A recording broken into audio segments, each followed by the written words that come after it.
Elijah swung his hand to open the artificial cave.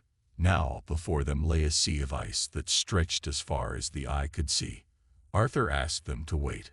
Arthur sat down, always asking if they thought any of the team could survive. Elijah explained that Reginald and Brauld had already been eaten by the Elderwood Guardian before Arthur fought at that time, so it was highly doubtful that they would survive. Arthur looks very sad thinking about them. Jasmine tries to draw out their sadness when she asks what about Samantha. Elijah replies that he made a metal shield for her before the cave separated them, but she is in a very bad state. Elijah is not sure if she can survive. Arthur asked how they could find Samantha's whereabouts among all the rubble. Even the Elderwood Guardian Beast Corps might be lost among the rubble. Elijah bent down, placing his palms on the ground as he explained he couldn't use that technique while underground, but he would try to find Samantha now. Elijah chanted a spell to search in the rock as well as in the ground. He had to search for all those lost in the endless embrace. When Elijah opened his eyes, he could observe the whole place. This is when he finally spotted Samantha's body curled up in a spot not far from them. Elijah exclaimed in delight when he managed to find Samantha. Moreover, the girl was still breathing. Elijah hurriedly ran with them to reach Samantha's place. As he watched Elijah leave, Arthur thought that the Earth Pulse spell could only scan what was on the ground, so he became even more curious about who Elijah really was. For a moment, Arthur stares at Jasmine, then nods his head to each other before finally following Elijah's steps to where Samantha is. It wasn't long before they found a smaller metal cave. Elijah quickly opened the cave and finally saw Samantha's body covered in wounds and huddled alone. When Elijah tried to approach the girl and pull the vine on her leg, Arthur immediately prevented him. This was because the vine served as a blood barrier for the wound on her leg. If Elijah let go of the vine, the wound on Samantha's leg would heal. Elijah touched the girl's head and realized the heat on her body was very high, but he felt Samantha's life was not in danger now. Arthur realized the silver lining had rendered Samantha unconscious. Elijah added that it was several layers of silver. Jasmine quickly lifted Samantha's body. She asks if they should leave now. As Jasmine and Elijah walk away, Arthur is seen still examining the surroundings with his weakened body. Arthur thought it was impossible to find the Elderwood Guardian Beast Corps in this mess. It seemed like he had to let the precious treasure be buried in that place. When they had only walked a few steps, suddenly the ground around them shook again. Elijah was already preparing to create a protective wall, but Arthur prevented him. Arthur smiled and said what was coming was not a problem. An explosion occurred on the other side of the cave. As the dust from the explosion slowly began to clear, they all smiled broadly, looking in one direction, at the figure who had just come to meet them. Arthur's black dragon, Sylvie. Although the creature looked terrifying at first, it immediately smiled broadly at Arthur while calling him PPA. Arthur replied telepathically that he was here. Arthur looked at Sylvie with a proud smile. He hadn't expected his little dragon to have turned into a huge dragon that looked so heavy and wider, and certainly taller than Arthur. Suddenly, Sylvie licked Arthur's face until all his hair stood up. On the other side was Elijah, who looked very pale at Sylvie's appearance. With a trembling voice, Elijah thought the creature was a wyvern. But when he saw that the creature had 4 limbs, and guessed that it was a dragon, then this young man's face became even paler. He could hardly believe that it was a dragon. But Arthur explained that Sylvie was indeed a dragon. Elijah was offended when Arthur and Sylvie looked at him with astonished expressions as if he was the strange one. Arthur fixes his hair while rubbing Sylvie's head. This is where Arthur explains that this is the creature that made the bond with him. Arthur also explains that the dragon is named Sylvie. Elijah still can't believe what's in front of him is a dragon, because he thought dragons had been extinct for a century. That's why Arthur asked Elijah to keep Sylvie a secret. Jasmine brought Samantha close to Sylvie. The powerhouse was so happy to see Jasmine that she immediately licked the girl's face as well. Arthur explains that Jasmine already knows about Sylvie. Elijah didn't expect an 11-year-old to have quadra-elementals, deviant 2 elements, and even a bond with a dragon. Jasmine mounts Samantha's body on Sylvie's back. Arthur would hold Samantha's body for now. Once they are ready, they call Elijah and ask him to leave now. Inside the dungeon, there were still some small beasts, but they immediately ran away when they saw a dragon like Sylvie heading towards them. Even the big worm monster immediately hid to the ground when it saw Sylvie. Jasmine and Elijah were already preparing to fight again when several monsters surrounded them, but when they saw the dragon head watching them, the beasts immediately fled in fear. Jasmine was confused by their behavior. Meanwhile, Elijah begins to glance at Sylvie. Elijah asks why Arthur didn't just bring Sylvie from the start. Because the beasts seem to be afraid of dragons. Before Arthur can answer, Samantha suddenly moves in his arms. It turned out that Samantha had regained consciousness, so Arthur brought her down to the place Jasmine had prepared. When Samantha opened her eyes, in a weak voice, Samantha said that Arthur was better off without the mask. Arthur asks her to stop talking so much because Samantha needs to conserve her energy. Samantha opened the cloth that she had been hugging tightly. Everyone is shocked to see what Samantha has been hiding. It was the core of elderwood and Arthur's mask. Arthur was shocked, but he was also deeply touched by Samantha's sacrifice. He took the mask and praised Samantha for her good work. Arthur explained that they would sell the beast core and split the profits equally. But Jasmine immediately shakes her head because she thinks only Arthur is entitled to the prize. When Arthur looked at Elijah, the bespectacled young man immediately shook his head strongly while saying that he didn't want the beast core either. Arthur was shocked to see the response of both of them. He asked if Elijah didn't know that it was a very valuable gift. Before Arthur could finish speaking, Samantha placed the beast core in Arthur's left palm while saying in a soft voice that thanks to Arthur, they were alive now. Samantha felt it would be more fair if the only person who defeated the creature got the beast core.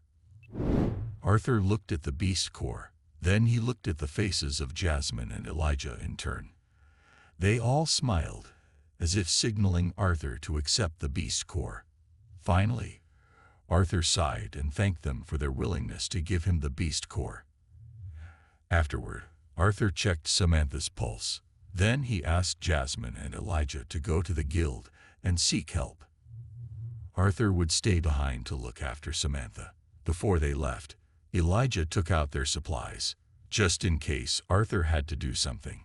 Then he ran off with Jasmine to find help. While guarding Samantha with Sylvie, Arthur takes a communication scroll from his bag. He had to send word to his parents immediately now that his mana had been restored. Arthur writes a message that he is fine now. They don't need to worry too much as he is not with Sylvie at the moment either. Arthur said that he also misses his parents a lot and will be back to them soon. With the letter, Arthur hoped that at least they wouldn't worry until Arthur returned home. Then Arthur asked Sylvie, did she become this big because she hunted mana beasts and ate their cores? Sylvie proudly roared as she said that she did eat a lot of mana beasts. Arthur asked again, can Sylvie still transform? Without answering, Sylvie changed her form to the size of a small black lizard like before. Arthur caressed her with great care. But suddenly, the pain in her body was painful again. With the beast core currently in his hand, Arthur could assimilate her body, and he should be able to recover immediately. Slowly Arthur absorbed the mana in the beast core so that slowly the wounds inside his body also began to improve. Arthur was reminded of Lucas Wykes, the son of a noble family notorious for their unethical practices to produce powerful wizards. Because of what he had done, Brawl died, and many of them were seriously injured. If Arthur wanted to solve this problem, he had to be careful. Arthur used the mask again after his body healed. No matter how long it took, Arthur would not be satisfied with just a little revenge on the arrogant boy. Arthur's resentment and anger were very obvious towards the boy. After they were rescued from the place, some adventurers came to clean up and check on the guild. Samantha was already getting more intensive treatment at the hospital. Meanwhile, Brault's family was very sad when they saw the condition of the adult man's body. Meanwhile, Jasmine and Elijah were giving a statement to Caspian. They recounted the whole tragedy that happened to them in there. They had spent hours reporting everything. Finally, Arthur asked, "Isn't that enough?" Even though it was a rare event, they had reported everything. Caspian confirmed Arthur's words and said he would let them rest before the hearing. Suddenly, the door to Caspian's room was opened without permission by several soldiers. Everyone's attention was automatically drawn to the door. With his body wrapped in bandages, Lucas entered the room with a big smile. He pretended to look happy that they were able to get out of that place alive. Jasmine and Elijah immediately took out their weapons and activated their magic as a form of war alert to fight Lucas. But Arthur raised his left hand as a precautionary sign to prevent them from attacking Lucas. The little boy put on a surprised, innocent face when he saw their tension. It was as if he hadn't expected a team that intended to attack him. Caspian was dizzy from this. Suddenly, Arthur patted his dirty pants. But the clueless Lucas said, "How did they manage to escape the beast's terror? Did they sacrifice someone to save their own lives?" Caspian stood in shock. He tried to warn Lucas not to speak further, but the foolish boy was completely oblivious to his threatened position. Instead, Lucas says that Samantha survived, but she's paralyzed. So Lucas suspects that he's not the victim. Lucas snapped his fingers, then innocently accused them of sacrificing Brault. In that instant, Arthur lost his temper. He threw his small sword just past Lucas' head and into the door behind him. It may have looked like Lucas escaped death, but in truth, Lucas' left ear was already bleeding from the small blow. The soldiers guarding Lucas were shocked to see blood dripping from his ear. Lucas was panicked to see that his ear was almost severed and a lot of blood was coming out of it. The soldiers were alerted when they saw Arthur standing up from his seat.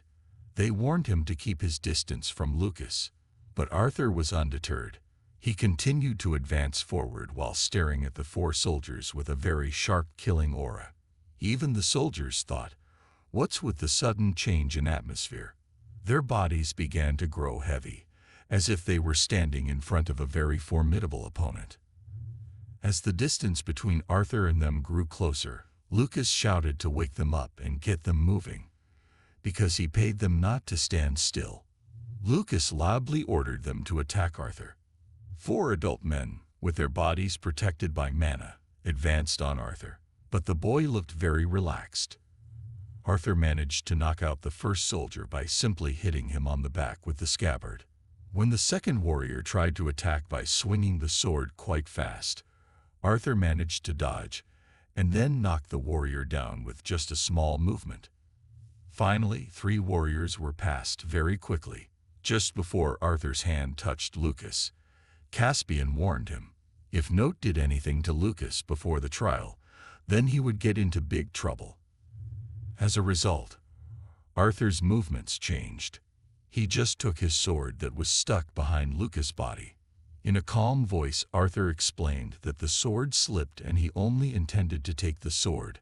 Lucas' body was already shaking with fear and he was already crying when he felt Arthur's killing aura.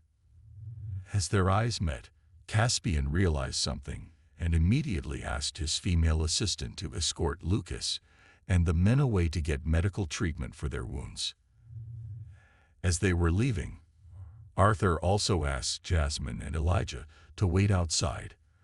They both looked at each other and finally complied with Arthur's request. When everyone is out of the room, Caspian wipes the sweat from his forehead and says that while he is understanding the situation, Caspian asks Arthur to refrain from provoking Lucas Wykes, just as Arthur did earlier. Arthur asks why that is. Arthur walks up to Caspian very calmly. Arthur even dares to say that he has the ability to erase the existence of bugs like Lucas, and his identity has been protected by a family. Arthur looked at Caspian threateningly because he felt that Caspian was threatening him. With eyes full of anger and hatred, Arthur asked if Caspian felt capable of protecting Lucas from him. Caspian was dumbfounded to see those very dark and angry eyes. In his heart, Caspian thought, how many people and beasts has Arthur killed that he could give such a glare?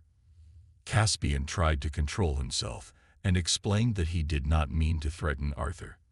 Instead, Caspian was doing this for Arthur's sake.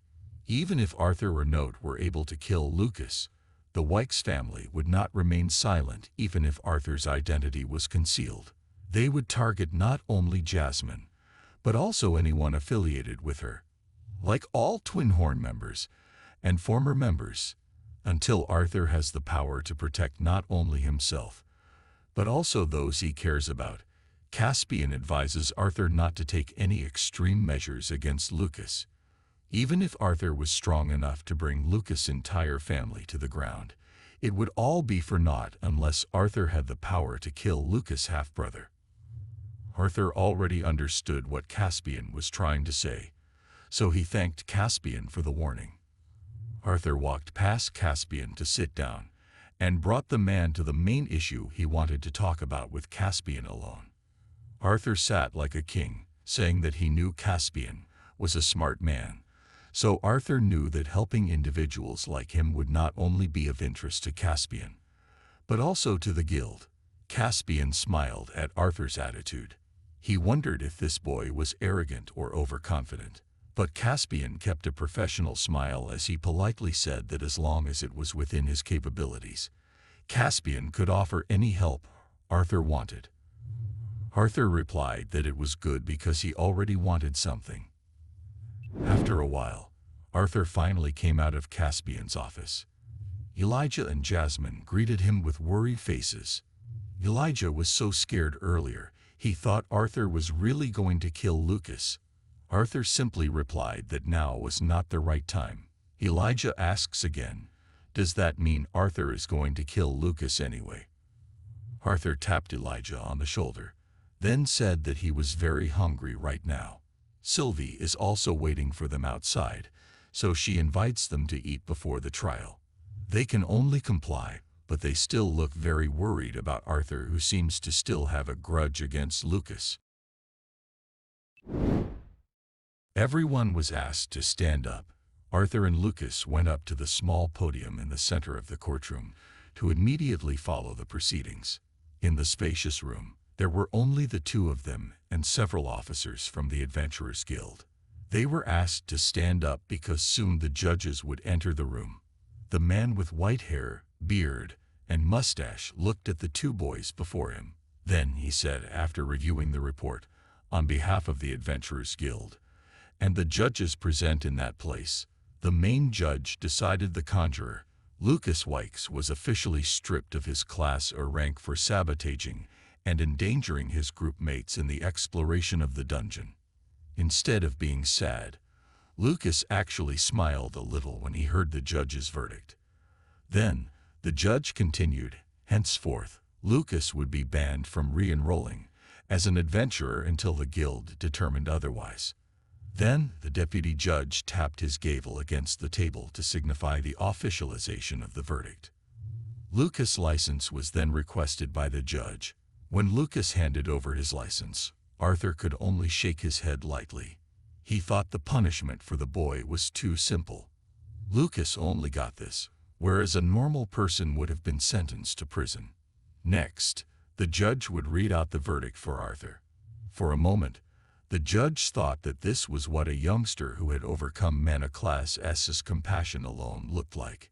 Due to the obvious hostility Arthur showed towards Lucas Wykes and possibly the entire Wykes family, as shown by his aggressive actions, on behalf of the judges and the entire Adventurers Guild, The judge ruled, Note is banned from entering Cyrus City as long as Lucas Wikes attends Cyrus Academy. Inside the mask, Arthur smiled at the verdict, but he had to start the charade by shouting against the decision. Arthur objected loudly while asking, why was he being punished for upholding justice against Lucas' betrayal in the dungeon? Arthur had glanced at Lucas, who felt happy to see Note's disappointed response, especially when the judge rejected Note's protest, saying that this was not a discussion room. That's why they realized Lucas' mistake, and that's why they didn't revoke Note's license. The boy would be allowed to continue his career as an adventurer as long as he did not approach Lucas and his family. And the judge closed the hearing to this point only. Lucas was immediately surprised. He didn't accept the trial stopping here. Lucas questioned what about Note's identity. Lucas was worried that Note would take off his mask and hurt him and his family very easily. Female judge explained, Note's identity had been recorded, and this trial is over. Lucas will not be told about his identity or his family to uphold peace. The guild's selected wizards will keep an eye on Note's whereabouts, whether masked or not. As Lucas was about to argue again, the presiding judge snapped at him. He firmly said that this decision was not up for debate, and he had already declared that this hearing was over. After all the judges left the courtroom, several people from the Wikes family came to pick up Lucas.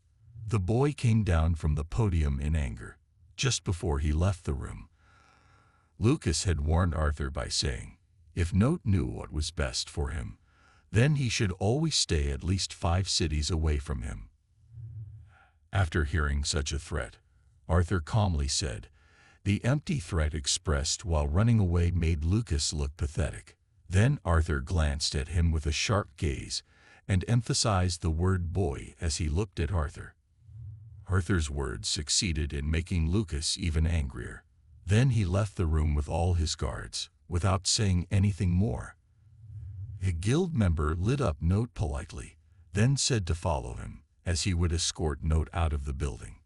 Suddenly the chief judge appeared and told the officer not to trouble himself, because he will escort Note out through the back door. The old man led Note into one of the doors, then down the hallway. Then they entered into a room that looked like a warehouse. Once in that place, the magistrate closed the door and said he believed this little charade was for Note's own satisfaction. Note or Arthur stated that what the old man did was enough. Not forgetting, he thanked the chief judge. The old man explained that Note did not need to say thank you, because he did it not for himself. He only hoped that he could sincerely trust Note, that Arthur would not cause trouble for the future. They couldn't hide the truth from the Wikes family forever. But as long as Arthur didn't take action against them now, they shouldn't bother him. Arthur smiled broadly behind the mask, saying that he was more careful than he looked. The Chief Justice picked up a book on the shelf to open a secret door in the room. He knew there would come a time when they would need the Note's help, and they would appreciate it if Arthur remembered what they did for him today. Arthur walked into the hallway as he answered. He saw that the head of the Adventurers Guild was apparently a resourceful man. At least he had the sense to know who to support. Arthur looked at the old man with a serious face as he stated that he would always remember this service. The Katu Hakim stared at Arthur's back in awe. He realized Caspian's words were true. The boy was truly frightening for an adventurer. Arthur came out from inside the door and closed it. He was immediately greeted by Sylvie, who ran straight at him. The creature hit the life point under Arthur's stomach until he was in agony. Sylvie then asked if it was all over by then and if they could go home. Arthur replied that it was over, and he invited them all to go home. On the way home, Elijah asked if Arthur didn't want to visit Samantha, but Arthur thought that they shouldn't visit her too soon. They could still visit her later, and they agreed. After arriving at their destination, Elijah realized that they would soon be parting ways. Arthur himself just remembered that Elijah was not from Sapin. Arthur then expressed his thoughts that Elijah could still stay with them before they had to go to school. Elijah was momentarily stunned, and Arthur explained that school was an institute where children and teenagers studied. However, Elijah became very upset because of course he knew what school was. It was just that he had no plans to go to school. Arthur remembered that Elijah had discussed this before. That was also the reason Elijah was trying so hard to rank up as an adventurer to make him famous. Arthur then thought that it meant Elijah could get an education from the Cyrus Academy. But Elijah immediately apologized because he wouldn't be able to go there. He wasn't sure he would be able to get into the best school on the continent. Although he was qualified, he knew that it would take a lot of money and connections to get into the school. However, Arthur assured Elijah that he would take care of everything. Arthur only reminded Elijah to bring his body, and he would handle the rest. However, Elijah was annoyed by Arthur's tone. Arthur then asked Jasmine if he could take Elijah home with him as he had something to take care of first. However, Elijah reveals that he hasn't agreed to the idea of the school. Arthur then deliberately reminded her that Lucas would also be attending the Cyrus Academy, and Elijah would definitely not leave her alone to be with the boy. Hearing this, Elijah immediately pulled Jasmine's hand. He already felt curious about what classes to take. Then, Elijah thanked Arthur for everything. Arthur smiled with relief. After that, he asked someone to come out of hiding. Caspian appears and is grateful that Arthur took the precaution of telling Jasmine and Arthur to leave. Arthur also thanks Caspian for letting the jury follow his little plan. He's sure Lucas won't get suspicious. Caspian is relieved that it's all over without anyone dying. However, Arthur immediately gives him a sharp look, saying that people are dead, and Caspian shouldn't forget that. Caspian agreed and even admitted it was his fault. He then immediately corrected his words and said that he meant not to trigger the fight. Caspian then gave a small share of his prize. He tossed a bag that Arthur immediately caught. Arthur opened it and asked what the golden gift was for. As he walked away, Caspian told Arthur to take extra precautions out there. In the back of his mind, Arthur felt that such a dawn attack was not a problem as long as he didn't suffer any losses. The real issue was whether Lucas had seen Sylvie. However, just then Sylvie appeared with a different figure. He then asked if her appearance was better back then. Arthur was naturally curious how many forms Sylvie could actually use. Sylvie admitted that she didn't know, and she was tired, so she immediately chose to sleep in Arthur's arms. Arthur felt there were many advantages to having a dragon as his bonded creature. In the center of Sapin City, Arthur had appeared without wearing his mask again. He then entered a shop where he was greeted by the shopkeeper. But seeing a small child in the shop, the man thought that Arthur might be lost. Arthur then confessed that his father told him to buy a dimension ring big enough for his thumb. The shop owner reminded him that although the dimensional ring was small, it was very expensive. He asked if Arthur's father knew that. Arthur immediately apologized and took out the gold he had. He asked if the amount was enough, and the shopkeeper could only be surprised in disbelief. Afterward, the shopkeeper had already ushered Arthur away while thanking him and inviting him to come again. Meanwhile, Arthur found it hard to believe that he spent most of his money on dimension rings just to store his sword and beast core. But with that, his school preparations were done. Arthur then boarded a vehicle to go to Helsteve's residence. On the way, Arthur noticed the mask that he had been wearing for more than 2 years. Arthur wondered if he would like his life as a normal student. Arthur had arrived at the Helsteve family residence and stepped inside. However, his steps were halted by a daemon. Arthur greeted the person who turned out to be his sister, Ellie. But before he could finish his speech, Ellie had already run to her brother to say welcome. Arthur apologizes, but Ellie immediately insists that she says welcome. Arthur was happy to be back, and then asked Ellie to let go of his hug. But Ellie said that it depended on whether Arthur would leave again or not. Arthur assured her that he wouldn't leave again. Ellie was relieved and invited her brother to enter the house. Arthur looked at his little brother, who was growing up fast. Arthur immediately envisioned her growing up and having a boyfriend. He probably didn't need her anymore and even told her off when she wanted to date a boy. Arthur tried hard to push these thoughts away. Meanwhile, Reynold and Alice showed up to greet their son. Reynold immediately embraces his son while teasing that his hair is the only thing growing on Arthur. Not to be outdone, Arthur also said the same for his father's beard. It was even more tangled than before. Arthur asked if that was his father's way of covering up his wrinkles, but Alice quickly reminded him that the person Arthur was talking about was her husband. Alice rubbed Arthur's head and then hugged him tightly. She was relieved that she managed to skip the anxiety part of motherhood this time. She could only be grateful that Arthur was back in one piece. Arthur thanked her and apologized for making her anxious. Just then, Vincent came in and cleared his throat, claiming not to want to spoil the atmosphere, but he also wanted to welcome Reynold and Alice's son. His wife immediately smacked Vincent on the head for reminding him to stay calm beforehand, so that the family could enjoy their time first.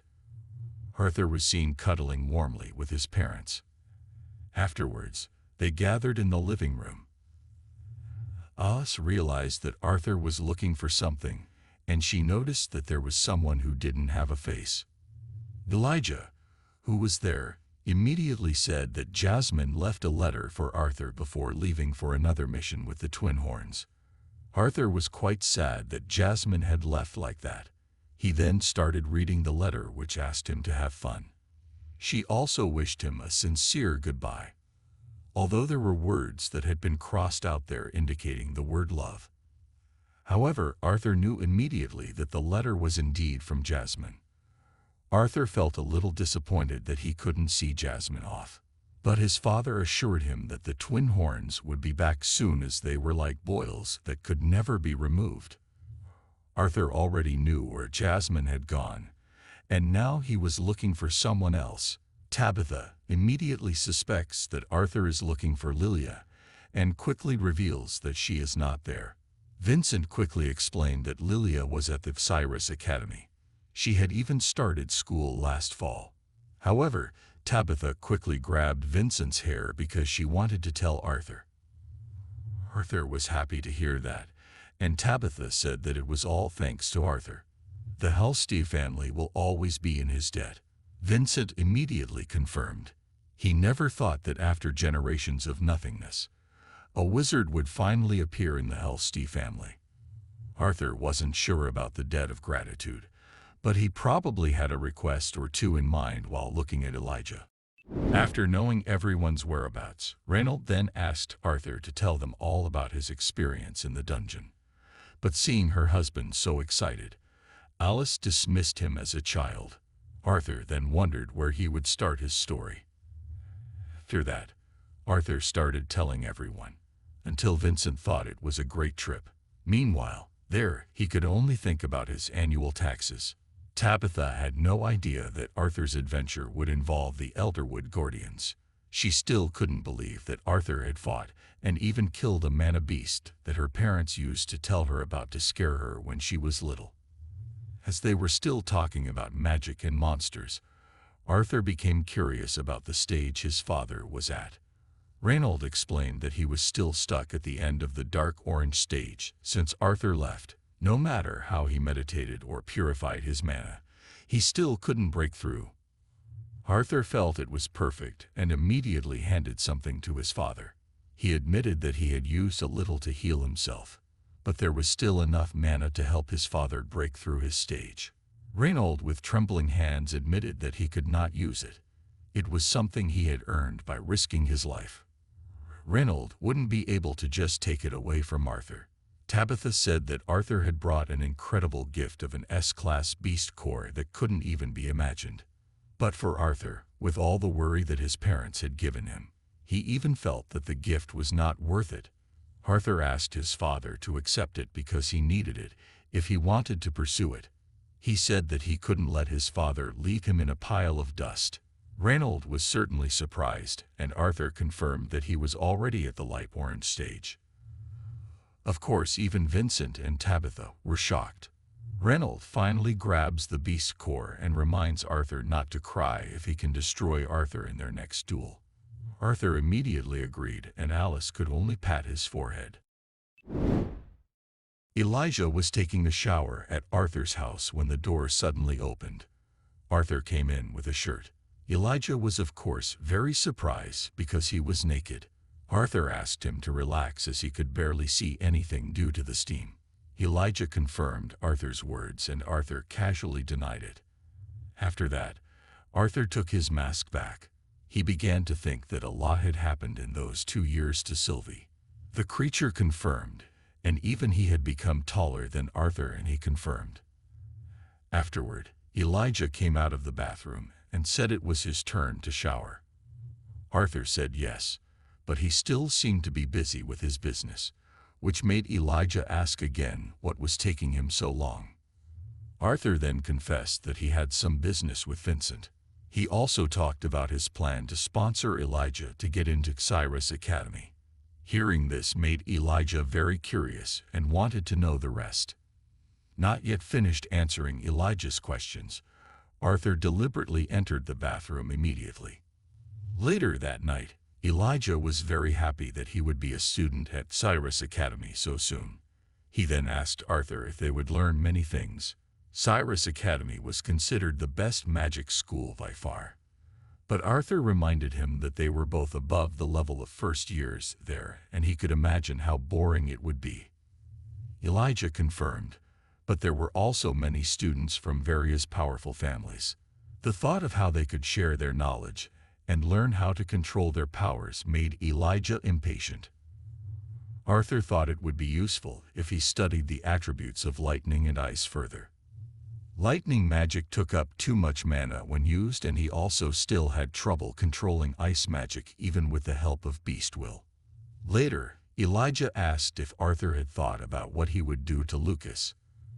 Arthur casually said that Lucas didn't recognize him at all, and until he was confident that he could handle his entire family, then he would keep it a secret and prioritize training. Elijah is surprised that Arthur can hold his own against him, but Arthur is even more surprised that the first thing Elijah does before going to bed is build a pillow wall. He asked if it was a necessary thing. Elijah immediately said that it was necessary because 2 boys sleeping on the same bed was very strange. Arthur teases Elijah by asking if he would feel happier if he were a girl. However, Elijah irritably told Arthur to shut up, which made Arthur laugh happily. Elijah then wondered if Arthur was thinking of finding a girlfriend at Cyrus Academy. Arthur was quite surprised because for a man with a serious face, it turned out that Elijah was worried about normal things. Arthur then asked Elijah not to worry because he could definitely find a nice black-haired girl with glasses, so that the 2 of them can get married and have a baby with black hair and glasses too. Of course, Elijah was upset because babies wouldn't be born with glasses and stuff. Elijah was sure that Arthur would have no problem getting a girl with such a disgusting attitude. Arthur accused Elijah of being jealous of him, but Elijah chose to ignore him.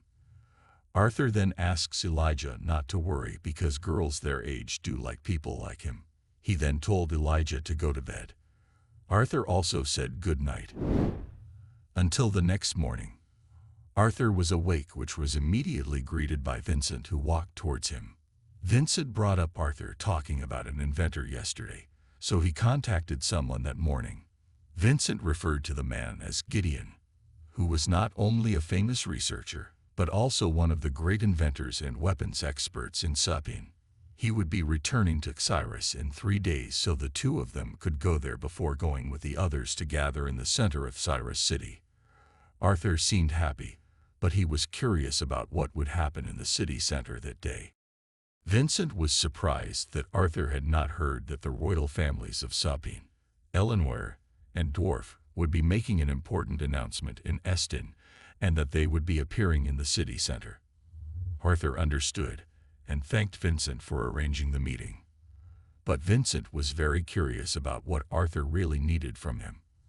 Arthur explained that he didn't need anything, but needed to discuss something. Arthur thought that it was about using my knowledge from my former life. Vincent was a little confused, but that's when Reynold appeared to greet the two. However, Reynold was immediately struck by Vincent's disheveled appearance. Was it really the case that the man would look like that to meet someone that morning? Vincent remembered and hurriedly left. He promised to pick Arthur up later. Reynold reminded the old man that he might trip if he ran while looking at them. Arthur, who heard his father bring up the word old, asked about how Reynold's training was going. Reynold proudly said that he had officially broken through the solid orange stage. Reynold was reminded of the beast core that didn't disintegrate after he completed the absorption of mana from it. He then returned it to Arthur. On the other hand, Reynold felt that he still had to finish his preparations. Reynold then rubbed his head and touched Arthur's shoulder to thank him once again. Then the man left and said he would be back at dinner. Meanwhile, Arthur was confused why the beast core was not destroyed. He then tried to meditate for a moment while holding the beast core. How surprised he was when he realized that there was a beast will inside the core. Beast wills are something that can grant the user unique and powerful magic that can only be obtained through powerful mana beasts that pass on their only will or are drawn from within their beast core. Arthur became curious about what would happen if he integrated with two beasts at once, and if it was even possible. There was only one way to find out, and Arthur set out to do just that. He entered the world of the Elderwood Guardian Beast. The beast was surprised when Arthur showed it Sylvia's beast will. However, it turned out that the dragon will was attacking the Elderwood Guardian will. At that moment, Arthur released the beast core. He was very relieved because the two beast wills almost attacked each other. Arthur then picked up the fallen beast core again. He was curious why his father couldn't absorb the beast will. Then, Arthur suddenly remembered Virion saying that the beast will element and the wizard's attribute must match. Arthur had forgotten about it, but after that, he knew who the beast core should be given to. Arthur thought of that woman and became curious about what she was doing now. Few days passed dizzyingly. Arthur continued his training while making time to interact with his family. He spent his days as any normal child would. Till one morning, Ellie walked into Arthur's room and wished him a good morning. Ellie also said that his mother had asked him to come downstairs for breakfast. Ellie overheard a conversation about the dimension ring from one corner, and she approached it. Ellie saw Arthur and Elijah still on the bed. She moved closer and once again said that her mother had asked them to get ready for the day's events. However, Arthur didn't wake up either and was still fast asleep, making Ellie lose her temper. She jumped up and crushed Arthur's body with all her might, making the bed move violently. Arthur, who woke up in shock, reminded Ellie that she was too big to do such a thing. However, Ellie asked if that meant she was fat. Arthur complains that school teaches women weird things. Ellie again said that Arthur should get ready and go downstairs for breakfast. Meanwhile, she and her mother were going out with Tabitha. Arthur wondered who Ellie was imitating to be so rude. However, Elijah immediately said that he knew the answer. After that, Arthur and Elijah are seen walking in the city center. Arthur complained about being hungry, but Elijah wasn't surprised to see how much food Sylvie had stolen from his plate. Elijah then said that he wanted to look at some items in the store. Arthur wanted to know if Elijah had money to buy things. Elijah said that he was not like Arthur. He had kept what they made in the dungeon. Arthur was quite slapped by that fact, but he asked Sylvie to go with Elijah while he went to see Gideon. Sylvie immediately moved to Elijah's shoulder, which surprised him greatly. Meanwhile, Arthur and Vincent continue their journey. Vincent knocks on the door of a house and a man peering in says that Gideon isn't there. However, seeing who was coming, he immediately greeted him. The man invited Vincent to enter. Meanwhile, Vincent greeted the man named Himes. As he went deeper, Arthur smelled an unpleasant scent and immediately wanted to know what it was. But Himes said that it was younger to mention something that didn't smell there.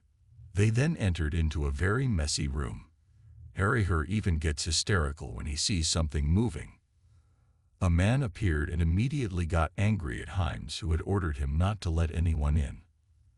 However, the man is once again surprised to realize Vincent is there, which he believes is to annoy him again. Vincent insinuated that Gideon was talking as if he had never contacted the man. Gideon reasoned that he was just tired of seeing people that day. He had had more than a dozen emissaries of the royal family in the past few years. They urged him to find a way to make the long journey across the ocean. Arthur laughed at Gideon's remark. Why else would they have traveled across the ocean? Gideon was getting angry because he felt it was none of his business. But Gideon was suddenly curious who the little boy was. Arthur politely expressed his respect for meeting Gideon. He said that Vincent had told him a lot about Gideon and his work. He then introduced himself as Arthur Lewin, the son of Reynold Lewin. Gideon was curious why Vincent had brought him there when he knew that he did not accept disciples or followers. Vincent honestly said that he also wanted to know why Arthur wanted to meet with Gideon. Arthur then explained that he had come to offer something. Gideon had previously said that he needed a way to travel across the ocean. Arthur then thought to show him rather than explain. Arthur seemed to be busy drawing something and Gideon had no idea what he was actually drawing. But the problem he was facing was not something a child could handle. However, Gideon was very surprised to see Arthur's handiwork. Gideon was shocked at the image Arthur had created. It was not something produced by mana, but vapor produced by external materials. Gideon himself wondered why he had never thought of that. However, Gideon realized that there was a part that had not been added. There was something missing there. Arthur then picked up the sheet of paper and said that he had intentionally hidden 5 key details that he would write down after their negotiations were over. Gideon immediately knew that Arthur was no ordinary boy. Gideon didn't mind and immediately summoned Himes with a snap of his fingers.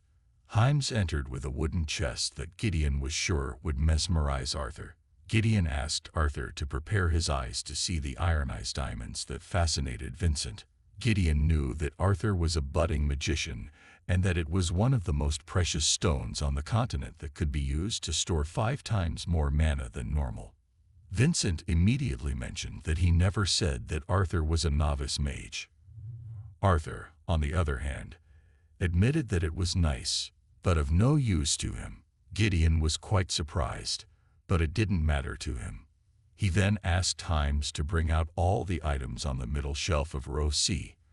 Once all the items were taken out, Vincent looked on in awe, but not Arthur. Gideon admitted that he didn't even show it to anyone, but he made an exception for Arthur. Gideon started to show the glass that could bend things, but Arthur quickly told him that he wasn't interested.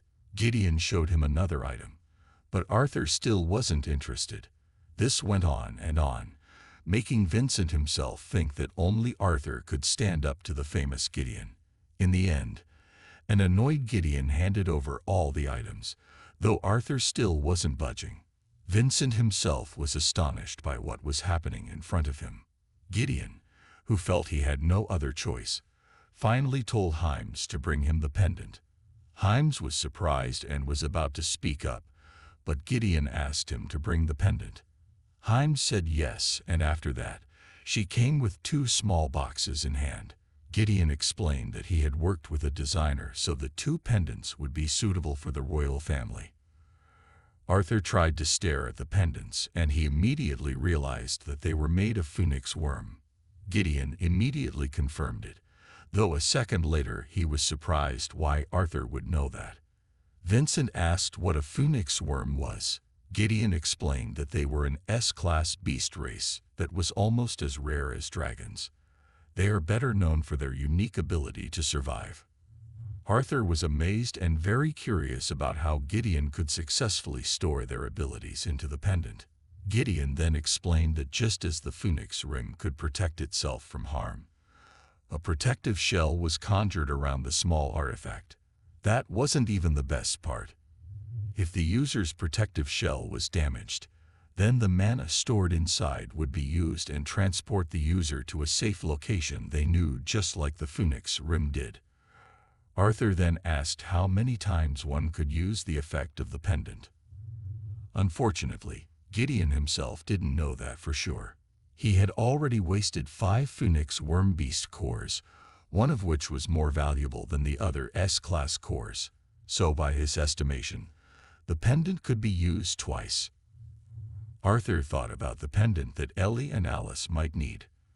However, Arthur suddenly remembered that Gideon had mentioned that the pendant was made for the royal family. Gideon confirmed that it was the royal family who donated the beast core. But that wasn't the important thing. Gideon was more interested in Arthur suddenly coming up with an idea, and why he was saying it at the time. He wanted to know what Arthur's purpose was. Arthur casually said that he wanted to find a good gift for his sister's birthday. However, of course, Gideon knew that Arthur was lying.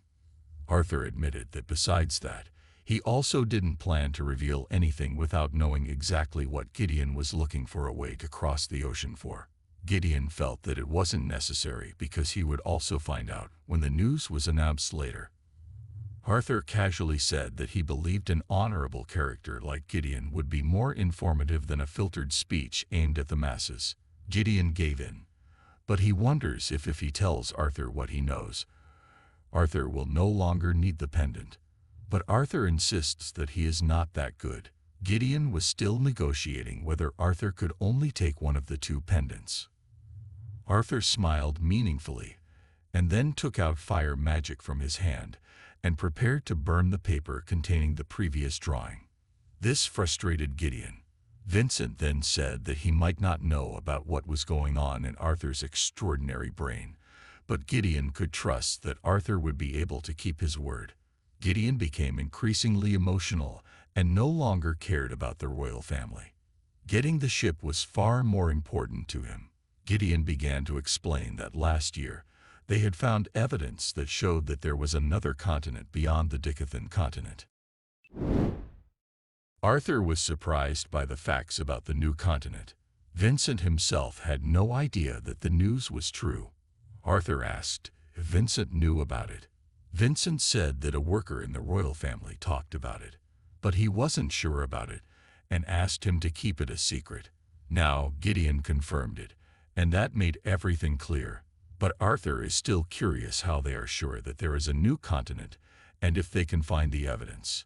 Gideon is angry because he did find the proof. A half-intelligent boy like Arthur seems to be trying to accuse them of having no evidence. Gideon reveals that a few years ago, they found an artifact in a bird they had never seen before on the continent. The bird was perfectly camouflaged against its surroundings. Vincent was naturally surprised to learn about the existence of a camouflaged beast.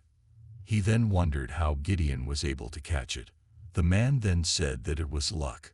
2 adventurers failed to aim for the squirrel, and he dropped the bird instead. But the artifact was so complicated that he could only understand it a year ago and confirm everything. Arthur then asked what the artifact was for, but Gideon insinuated that Arthur was asking for such detailed information that the royal family had. Arthur casually said that the blueprint design of the ship was even more important because the royal family didn't know about it yet. Gideon finally reveals that the artifact can record and store moving images. Vincent is quite impressed as even the great Gideon can't do anything against Arthur. Arthur then confirms if that's all the information. But Vincent suddenly said that things were getting clearer. Arthur still didn't understand how that could prove anything. It could just be something made by an unknown craftsman in Dicathan. Vincent reminded Arthur that he had previously promised to introduce him to the great craftsman he knew. But Gideon was also a great expert. He was the greatest craftsman in the history of Dicketon. However, Arthur was not convinced and Gideon took offense. Gideon justified and even challenged them to bring a craftsman on the continent, and he would surely bow very low above the ground. Arthur casually concluded that the famous craftsman who could barely even figure out the technology behind the artifact made the royal family assume that the artifact's craftsman was from somewhere outside Dicketon. Gideon emphasized that the artifact had details that were beyond the understanding of the three kingdoms.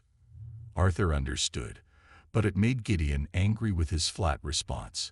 They were talking about a continent filled not only with high-level craftsmen, but also with powerful wizards.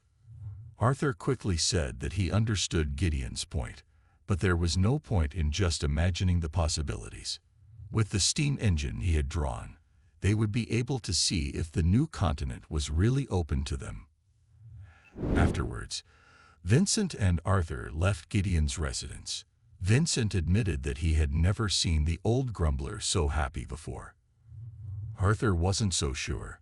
Vincent then said that Gideon praised Arthur's great idea, but he still couldn't imagine how there could be enough steam energy to power a large ship for a long time.